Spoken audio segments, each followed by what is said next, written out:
आज मेरा जादुई आईना पूरी तरह बनकर तैयार हो चुका है। अब मैं पूरी दुनिया पर राज करूंगा, लेकिन उससे पहले मैं उस अच्छी जादूगरनी को बंदी बनाऊंगा। तुम चिंता मत करो बेटा, सब कुछ ठीक हो जाएगा। अरे ओ जादूगरनी, आजकल तुम्हारे भलाई के चर्चे तो पूरे राज्य में हो रहे हैं। थोड़ा सा हमारा भी भला कर दो। अरे दुष्ट जादूगर, तू फिर से आ गया। आज तो मेरे हाथों से नहीं बच पाएगा।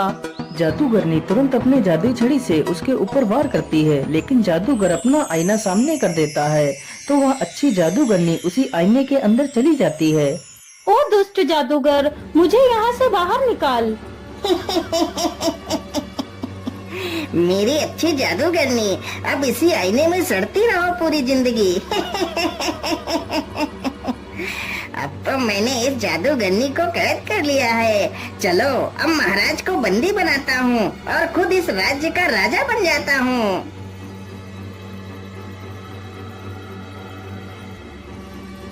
महाराज, पेश करता हूँ दुनिया का सबसे अद्भुत आईना। इसमें आप अपने आप को देखकर यह जान सकते हैं कि आप कितने शक्तिशाली हैं महाराज। हाँ हाँ जादूगर, क्यों नहीं, मैं इसमें जरूर देखना चाहूँगा आखिर मैं कितना शक्तिशाली हूँ। राजा चुपचाप आईने के सामने जाता है, तभी वह उसी आईने में समा जाता है। अरे ये क्या, महाराज तो आईने के अंदर चले गए।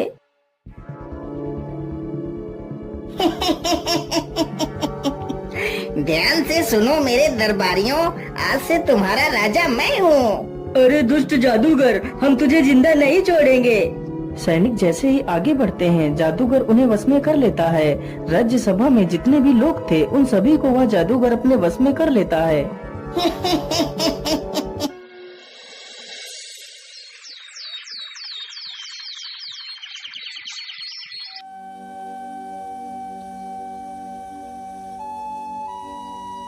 बेटा, तुम रोज रोज ऐसे कब तक भटकते रहोगे?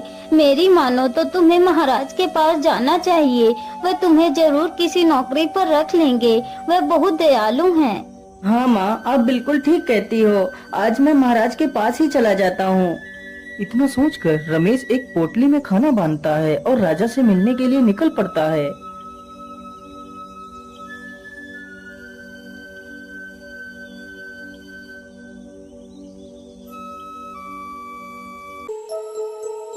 अरे कौन है तू और मुंह उठाकर कहाँ चला आ रहा है? मेरा नाम रमेश है और मैं महाराज से मिलने के लिए आया हूँ। महाराज से मिलने? लेकिन उनसे मिलने के लिए तो तुम्हें इस आईने के अंदर जाना पड़ेगा। लेकिन मैं कुछ समझा नहीं, आप क्या कहना चाहते हैं? मैं यही कहना चाहता हूँ कि मैंने तुम्हारे महाराज को बंदी बना लिया है और अब मैं खुद इस राज्य का राजा बन गया हूँ। वैसे तो मैं एक जादूगर हूँ। अरे दुष्ट जादूगर, तू मेरे महाराज को छोड़ दे, नहीं तो मैं तुझे जिंदा नहीं छोड़ूंगा। बेचारा रमेश जैसे ही उस पर प्रहार करने के लिए आगे बढ़ता है, तभी वह जादूगर तुरंत ही अपने आईने को रमेश के सामने कर देता है, तो रमेश भी उसी आईने में समा जाता है। अरे ये मैं कौन सी दुनिया में आ गया? लेकिन यहाँ पर तो कोई भी नहीं दिखाई दे रहा है। आखिर महाराज कहाँ पर हो सकते हैं? चलो सीधे ही चलता हूँ।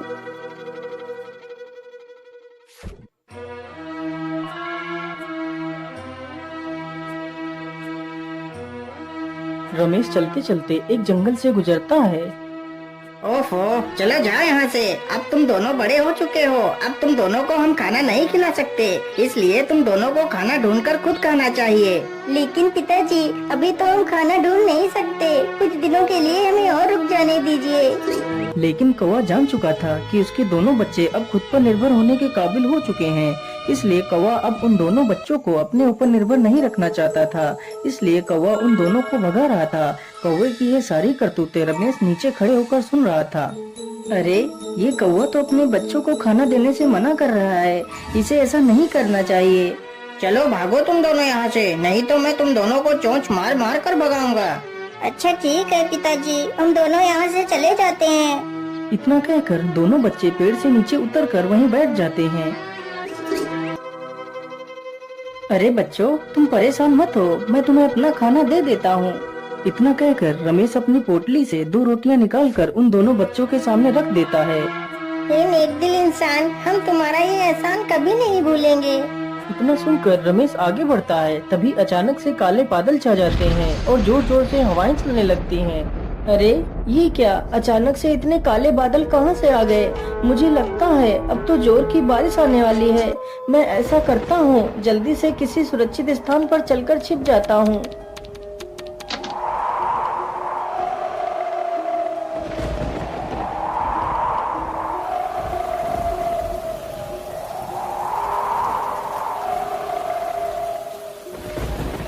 अरे उधर तो एक झोपड़ी है, चलो जल्दी से उस झोपड़ी में चलकर छिप जाता हूँ।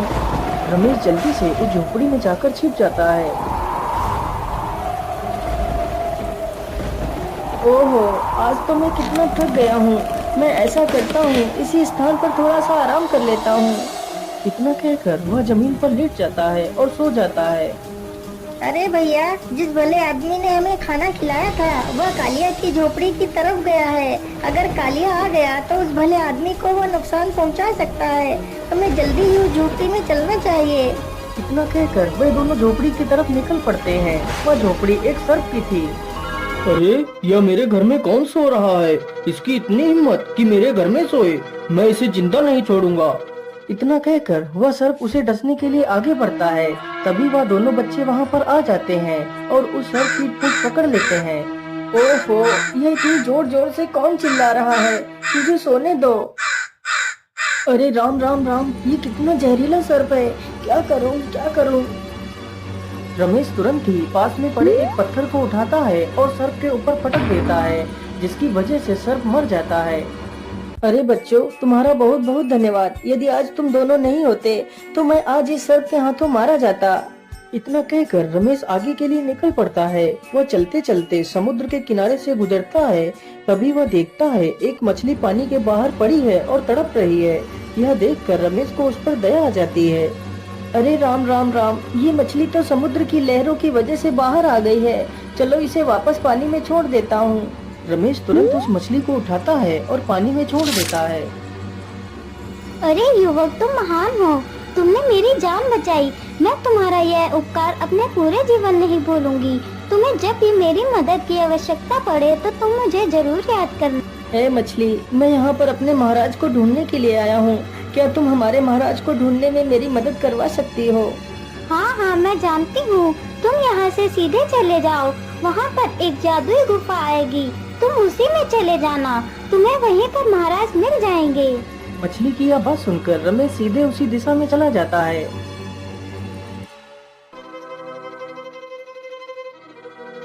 मुझे लगता है यह वही गुफा है जिसकी बात वह मछली कर रही थी। चलो इसके अंदर चलता हूँ। रमेश गुफा के अंदर चला जाता है तो देखता है गुफा में कई सारे लोग बंदी हैं, जिसमें वह अच्छी जादूगरनी भी शामिल थी। महाराज, आप तो इस पिंजरे में बंद हैं। मैं आपको यहाँ से कैसे आजाद कराऊं? अरे बेटा, इस पिंजरे से आजाद भी हो गए तो क्या, इस आईने से बाहर कैसे निकल पाएंगे? लेकिन आप कौन हो? मैं एक जादूगरनी हूँ। मुझे उस जादूगर ने धोखे से बंदी बना लिया है। हे जादूगरनी, क्या यहाँ से बाहर निकलने का कोई मार्ग नहीं है? बेटा, यहाँ से बाहर निकलने का बस एक ही रास्ता है। तो आप जल्दी से बताइए वह रास्ता क्या है? मैं आप सभी को यहाँ से आजाद कराऊंगा। यहाँ से बाहर निकलने के लिए हमें एक जुगनू पत्थर ढूंढना होगा, जो पत्थर समुद्र में मिलेगा। यदि वह पत्थर मिल जाए तो मैं उस जादूगर को अच्छा मजा चखा सकती हूँ। हे जादूगरनी, आप चिंता न करें, मैं जल्दी ही उस जुगनू पत्थर को ढूंढ कर लाऊंगा। इतना कहकर रमेश वहाँ से निकल पड़ता है और समुद्र के किनारे पहुँच जाता है। हे मछली मेरी दोस्त, तुम कहाँ हो? मुझे तुम्हारी मदद की आवश्यकता है। बोलिए दोस्त, तुम्हें मेरी क्या सहायता चाहिए?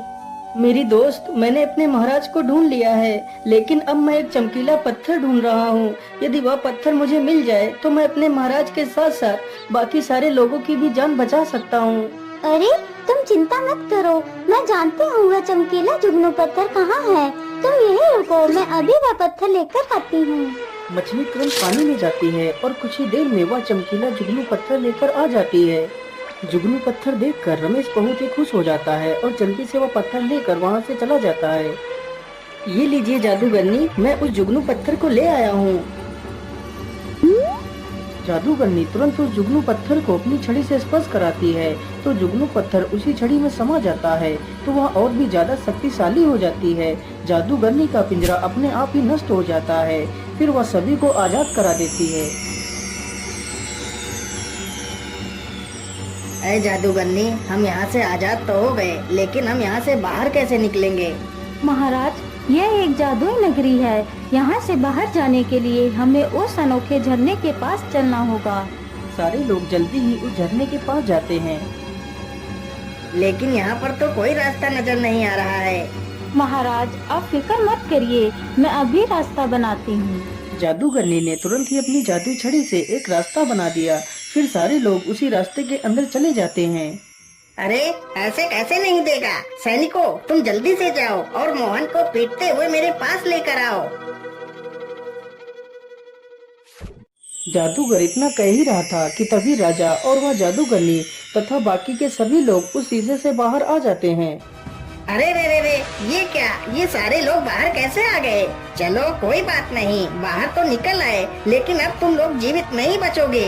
जादूगर तुरंत अपनी जादुई छड़ी से उन सब पर अपना वार करता है, लेकिन तभी वह जादूगरनी उसके वार को रोक लेती है। अरे मूर्ख जादूगरनी, तू मेरे रास्ते से हट जा। मेरा तुझसे कुछ भी लेना देना नहीं है। यदि तू मेरे रास्ते से नहीं हटी तो मैं तुझे खत्म कर दूंगा। जादूगरनी ने तुरंत अपना वार किया तो वह दुष्ट जादूगर एक तोता बन जाता है और एक पिंजरे में कैद हो जाता है। महाराज, अब ये दुष्ट जादूगर आपको कभी भी परेशान नहीं कर पाएगा। हे जादूगरनी, तुम्हारा बहुत बहुत धन्यवाद। मैं तुम्हारे इस उपकार को कभी नहीं भूलूंगा। इतना सुनकर वह जादूगरनी उस तोते के पिंजरे को उठाती है और वहाँ से चली जाती है।